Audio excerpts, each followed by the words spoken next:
कितले कितले शेअर्स तुझ्याकडे? 27,000 हा 27,855 LNT शेअर्स. LND. हा ते LNTचेच घे आणि काही ना. आणि तुम्ही अल्ट्राटेक असा अल्ट्राटेक अल्ट्राटेक. सिमेंटचे अच्छा सिमेंट कितले ते कितले शेअर्स? हे 2,475 2,475 कितले शेअर्स बाबा पुस्तू झाले मग.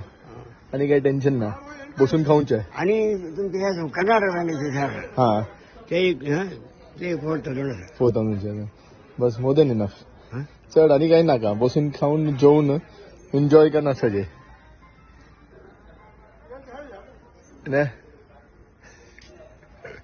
बाकी एक 6,50,000 बाहेर डिव्हिडंड. अच्छा dividend every month. Every month बस 1 year. Okay okay okay okay okay 6,50,000 50,000 dividend देतात बाबा. सॉलिड आहे मग. मुंबई बसलेले होटले काम करताना इथले जाईना इथले जोडून जाईना. तू हांगा बसून जोडते आहे मग. येऊन अकाउंटाने पडता. हा येऊन काढून पडता बस. अशी सिंपल लाईफस्टाईल.